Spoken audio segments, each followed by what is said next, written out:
ایک نوجوان لڑکا حضور کی بارگاہ میں حاضر ہوتا ہے، عرض کرتا ہے یا رسول اللہ صلی اللہ علیہ وسلم کھجوروں کا میرا ایک باغ ہے اور میں چاہتا ہوں کہ وہاں اس باغ کے ارد گرد ایک دیوار بناؤں، لیکن یا رسول اللہ صلی اللہ علیہ وسلم میرا ایک پڑوسی ہے، ہمسایہ ہے، اس کا درخت درمیان میں آ گیا ہے، اگر میں وہ دیوار بناتا ہوں تو اس کا درخت دیوار کے اندر آتا ہے اور دیوار ٹیڑھی ہو جائے گی، یا رسول اللہ صلی اللہ علیہ وسلم میں نے اس سے کہا ہے یہ درخت مجھے بیچ دو، وہ بیچتا بھی نہیں، میں نے پہلے کہا مجھے دے دو، اس نے کہا نہیں دوں گا، میں نے کہا بیچ دو، وہ بیچنے کے لیے بھی تیار نہیں ہے، یا رسول اللہ صلی اللہ علیہ وسلم میری مدد فرمائیے۔ اب وہ یتیم تھا، حضور کی بارگاہ میں حاضر ہوا، نبی کریم صلی اللہ علیہ وآلہ وسلم نے فرمایا اس پڑوسی کو بلاؤ، حضور کی بارگاہ میں حاضر ہوا، حضور نے فرمایا یہ درخت دے دو اس کو، اس نے کہا میں نہیں دیتا یا رسول اللہ صلی اللہ علیہ وسلم، وہ غصے میں تھا، بہت ناراض تھا کہ اس بچے نے حضور کی بارگاہ میں شکایت کیوں کر دی، حضور نے ارشاد فرمایا اس کی رقم لے لو، پیسے لے لو، یہ درخت بیچ دو، اس نے کہا میں بیچتا بھی نہیں ویسے بھی لیتا، حضور اکرم صلی اللہ علیہ وآلہ وسلم نے ارشاد فرمایا، مسند امام احمد بن حنبل کی روایت ہے،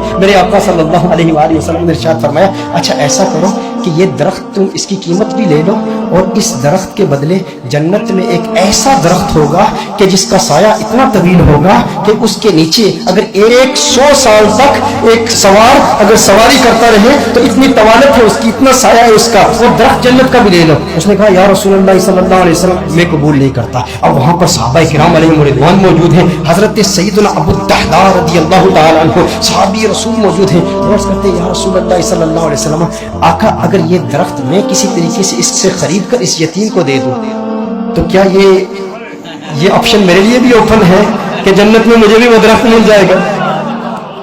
اگر یہ درخت اس کے پڑوسی سے میں خرید کر اس یتیم کو دے دوں، میں کہتا ہوں یتیم سے میرے آقا صلی اللہ علیہ وسلم کو کس قدر پیار ہے، میرے آقا صلی اللہ علیہ وسلم سے عرض کرتا ہے کہ اگر یہ کسی طریقہ سے خرید لوں، خرید کر میں اس یتیم کو دے دوں تو کیا یہ آپشن میرے لیے بھی اوپن ہے؟ نبی کریم صلی اللہ علیہ وسلم نے ارشاد فرمایا ہاں تیرے لیے بھی ہے۔ حضرت ابو الدحداء رضی اللہ تعالی عنہ فوراً اس شخص کے پاس جاتے ہیں، آپ فرماتے ہیں تو مجھے جانتا ہے؟ کہا جانتا ہوں، تو وہی ہے نا جس کے باغ میں 600 کھجور کے بڑے بڑے درخت ہیں، تیرا باغ اتنا مشہور ہے کہ مدینہ منورہ کے بڑے بڑے تاجر تیرے باغ کی کھجوریں کھانے کے انتظار میں رہتے ہیں، اور اس باغ کے اندر پھر اتنا بڑا محل تعمیر کیا ہوا ہے، میٹھے پانی کا کنواں ہے، تو اتنا مشہور بندہ ہے، تیرے باغ کے چرچے تو پورے مدینے میں ہے، پورے شہر میں ہر بندہ تجھے جانتا ہے۔ اس نے کہا کہ دیکھو کہ اگر تیرے اس ایک درخت کے عوض میں تمہیں اپنے 600 کھجور کے درختوں کا باغ دے دوں تو یہ سودا قبول ہے؟ یہ سودا قبول ہے؟ وہ حیران ہو گیا، یہ کیسے ہو سکتا ہے؟ ایک درخت اور ادھر اتنا بڑا باغ، ابو الدحداء کیا بات کر رہے ہو؟ کیا واقعی یہ سودا کرنا چاہتے ہو؟ ابو الدحداء رضی اللہ تعالی عنہ نے فرمایا بالکل، وہ میرا پورا باغ تیرا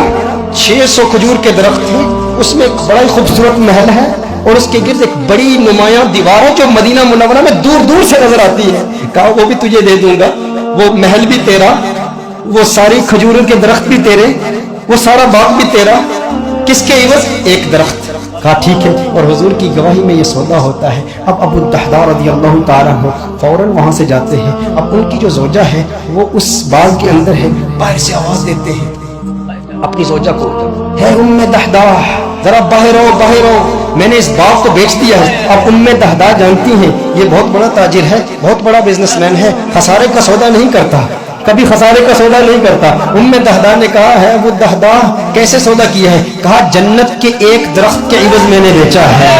اب دیکھو میرے دوستوں، اب دیکھو ام دحداء وہ نیک بخت خاتون، وہ خوش قسمت خاتون، اس کی عظمتوں کو سلام۔ آج آپ سوچیں کہ اگر آپ کی بیوی ہوتی اور آپ اپنے گھر جاتے اور اپنی بیوی سے کہتے ارے سنتی ہو باہر آ جاؤ باہر آ جاؤ، گھر سے باہر نکلو، یہ گھر اللہ کی راہ میں دے دیا ہے، وہ کہتی ارے ابھی تو یہ نیا ٹی وی رکھا ہے، ابھی کچھ زیورات رکھے، زیورات تو نکالنے دو، ارے نادان انسان تو نے کیا کیا، گھر ہی اللہ کی راہ میں دے دیا۔ ابو الدحداء رضی اللہ تعالیٰ عنہ نے باہر سے آواز دی، کہا ایک جنت کے درخت کے عوض۔ ام دحداء نے یہ بات سنی، کہا تو نے بڑے منافع کا سودا کیا ہے، بہت منافع کا سودا کیا ہے۔ ام دحداء فوراً اپنے بچوں کو پکڑ کے اس گھر سے باہر نکلتی ہے، باغ سے باہر نکلتی ہے، اب ننھے بچوں کے ہاتھ میں کچھ کھجوریں بھی ہیں، کھجوریں ان کے ہاتھ سے نکال کے کہتی ہے اب یہ کھجوریں ہماری نہیں ہیں، میں نہیں چاہتی کہ کوئی ایک کھجور اللہ کے راہ میں دیے گئے مال سے میں اپنے جیب میں رکھ لوں، تو لے لے، کہیں اس کی وجہ سے جنت کے درخت میں ہمیں خسارہ نہ ہو، کہیں جنت کے درخت سے محروم نہ ہو جائے۔ ساری کھجوریں لے کر باغ کے اندر رکھ جاتی ہے۔